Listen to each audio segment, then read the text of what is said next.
I'll start over because I forgot to put my phone, disconnect my phone from the internet, and I got that call. So, the story about the pig that didn't like the mud. This was a story about a pig named Henry. A normal pig, average pig. He actually loved mud. He loved to get dirty, and he had no clue how ugly that was. But Henry the pig was a pig that was used for scientific experiments. And in this case, they were using pigs to test a medicine that would make people smarter, but they were testing them on pigs. And different formulations were given to different pigs to see how they reacted. Henry the pig, though, didn't react too well. He was just slightly smarter when he took the drug. They made some tests. He still liked the mud. I mean, he didn't understand how dirty that made him. And so they noticed that Henry would perhaps take a little less time to solve a basic puzzle or something like that, but otherwise it wasn't a huge improvement. And so they decided to pass on to the next formulation with another pig. What the scientists didn't know, though, was that the version of the drug that they gave Henry the pig took about 2 weeks to fully develop the intellectual capabilities of the test subject, in this case, of Henry the pig. And so, by the time they finished the experiments with Henry the pig, they decided to move along, like I said. And because they didn't want to, they didn't need the pig anymore, they sent him off to a farm to live the rest of his life, mm, bathing in the mud, being dirty and yucky with the other pigs. A week later, Henry the pig arrived in this new farm. They call them sanctuary farms. And it was full of animals, but particularly pigs that were super stupid and super dirty, and they all loved to be all dirty all the time with the mud. By the time Henry the pig arrived, he was halfway there through his full effect on this medication that made him smart. And so when he got there, he started noticing strange symbols everywhere. At first, he didn't know what that was, but he started paying close attention. Some of the symbols were repeating. Curious. I wonder what it is. And I wonder why those symbols are arranged in such interesting order, he thought to himself. Oh well, whatever. When he joined the herd of other pigs, everybody came to smell him. And Henry didn't feel like they smelled really well. Actually, they smelled horrible. And so he didn't make friends with many of those pigs. But he was actually quite interested with those strange symbols. And as the days passed, Henry started becoming smarter and smarter and smarter, and realized that those were letters. And he started listening to the humans and realized that they were talking and realized what the letters meant. And so he started reading all the signs that were around the farm. When suddenly, one of the humans, caretakers that would feed the pigs and clean after them, noticed that Henry was acting strange. So he thought maybe he was sick because he wasn't bathing in the mud, he wasn't joining with the other pigs. And so he decided to take him to the vet. But the vet was busy, so it was only about another extra week until he could take Henry to the vet. By that time, Henry was extremely smart, and he was learning so fast. And so, when they loaded him in the car to take him to the vet, he started noticing how the car worked, and listening to the sounds, remembering what other things he had seen, connecting the past and the present, and understanding what was going on. And he didn't understand why he understood so much.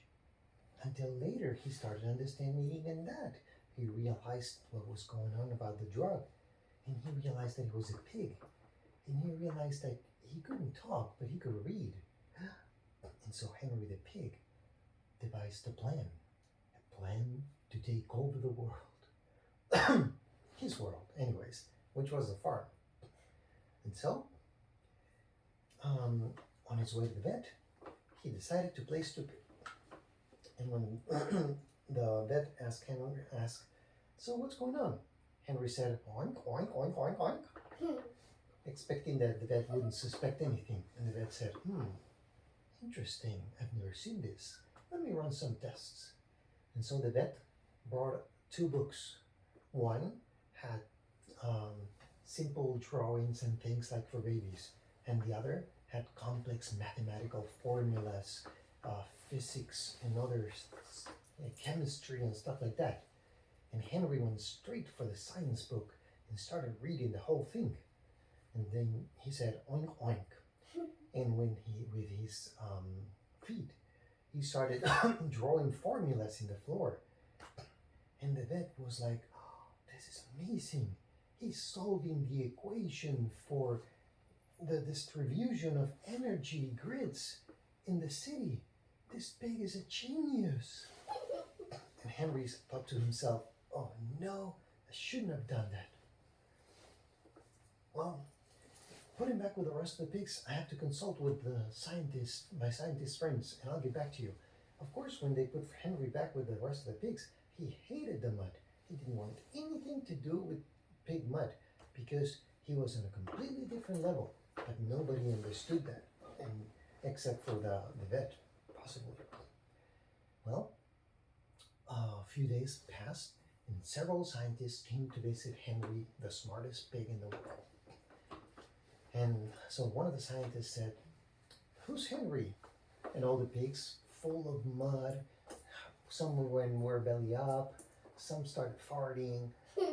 One of them started chewing his own tail. No, I'm sorry, the other pig's tail. They got in a fight, and Henry was doing math equations on the ground. And he said, "Yeah, I am," but all he could muster was oink, oink, oink, oink, oink. And so, three scientists, a woman and two guys, showed some images to Henry, some basic stuff.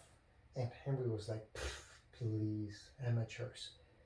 And instead, he took with his mouth a pin from one of the scientists' pockets and started drawing mathematical equations and diagrams of the stars and maps of different dimensions and things like that. And then scientists were like, "Whoa, how much do you want for this pig?" They said, "We'll buy it from you." And the owner said, "Well, I don't think I can do that. Henry, what do you think?" Oink, oink, oink, oink. "Okay, I'll let Henry go with you, but he has to come back here before midnight tonight." "All right," said the scientist. And they took Henry, but Henry had a plan. You see, when Henry took the pen out of the scientist's pocket, inadvertently to the scientist, he also took the keys to one of the scientist's cars. And so, when they loaded Henry in the car, as they were driving him, Henry managed to open the door. And when the car was stopped at a traffic light, Henry took off slowly and quietly and closed the door back and locked it and took off into the city, running in the middle of the night. He went inside of a special place that sold customs and disguised himself. It was Halloween, so there were a lot of people in disguises. And so Henry managed to walk around the city with nobody being the wiser that he was a escapee pig that was super smart. And he decided he was hungry. So he had learned everything about Halloween, so he started going trick-or-treating, which eventually meant a lot of candy, which is not good for Henry. And Henry knew this, but he was smart. He took all the candy and went to a kid and traded the candy for healthy food. "Mwahaha," said Henry, and he ate all the healthy food and dumped all the toxic candy. And then he started thinking, how am I going to take over the world now? And then that will be tomorrow's story. The story about how Henry the Smart Pig took over the world in a weekend and then lost it all. To be continued.